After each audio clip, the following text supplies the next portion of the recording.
First, if you spend any time hunting, you've likely come across gravel pits filled with shell casings and discarded targets. They're not pretty. It's likely hunters have used the pits to sight in their firearms. Hunters and target shooters want to be sure the shot in their rifle hits what they point at. The Sudbury Game and Fish Protective Association wants hunters to leave those pits behind and pay their target range a visit. This weekend, the association will have a number of their expert members and professional guests on hand to help gun enthusiasts ensure their firearm is as accurate as it can be. Barry Mercer spent a little time at the range with members Dick Stewart and Murray Jewett. Here's what he heard.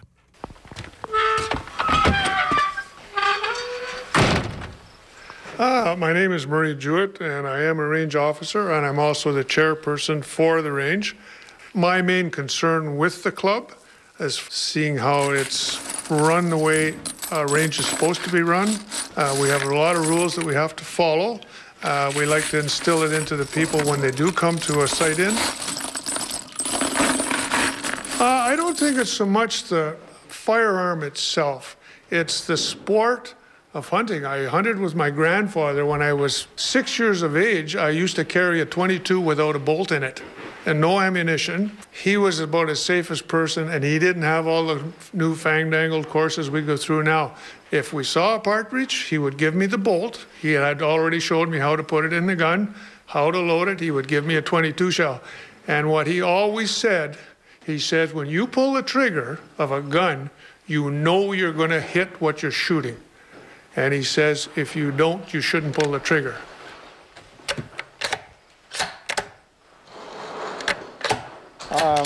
Replacing the backboards at the 25-yard line. They get shot out because this is where most people do the sighting in on the first step of it.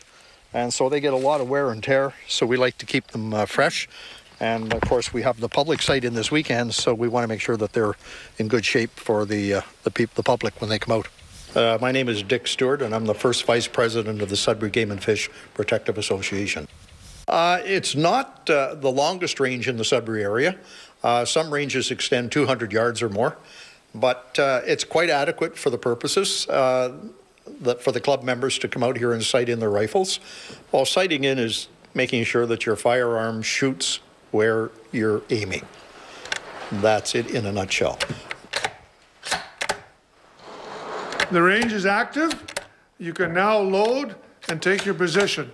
If there is a ceasefire, you're to unload, open your gun, and I will protect all guns. Some of the bullets come in, the old brass casings are almost green. And they put them in the gun and they pull the trigger and it goes poof. So that's always a caution, because right away the firing line goes on alert. We have to make sure that that firearm is pointed down range, because even though it went poof, the bullet still might come out 30, 40 seconds later. You never know.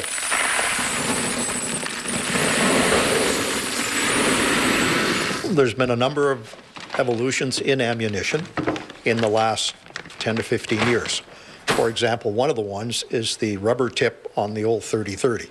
The .30-30 was traditionally a round-nose deer gun and round-nose bullet, like the old cowboy bullets that you used to see in the movies.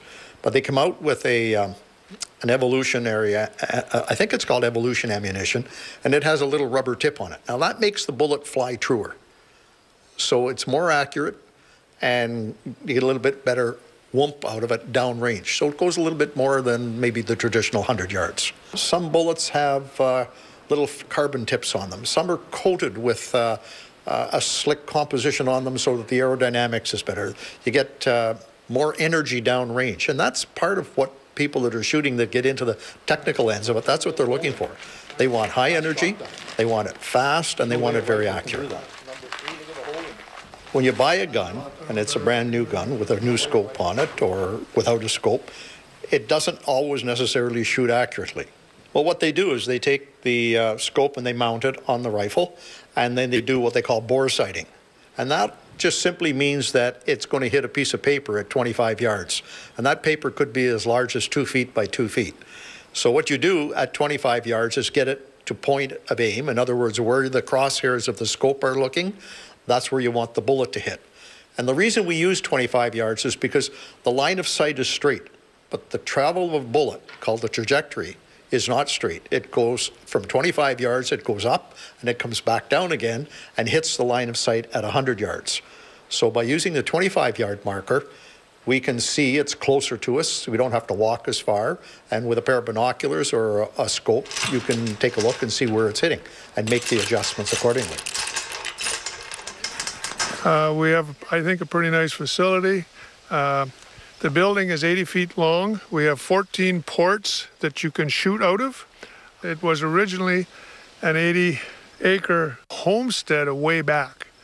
The actual club itself is the second oldest in Ontario. It was started in 1916, but as good as I think we could ever find in the Sudbury district. Anybody that wants to come out and see it will be, I think, pleasantly surprised. As it stands, we have a good building we can shoot out even rain or shine. The guys looking after the targets might get a little wet, but other than that, I think you'd enjoy yourself. You do come out. Dick Stewart and Murray Jewett are members of the Sudbury Game and Fish Protective Association. If you're in the Sudbury area and you are looking for that spot to check out the event tomorrow, it's at the end of Raft Lake Road down in Sudbury South End. So you've got to go quite a piece down into the South End. And we appreciate that item from Barry Mercer this afternoon.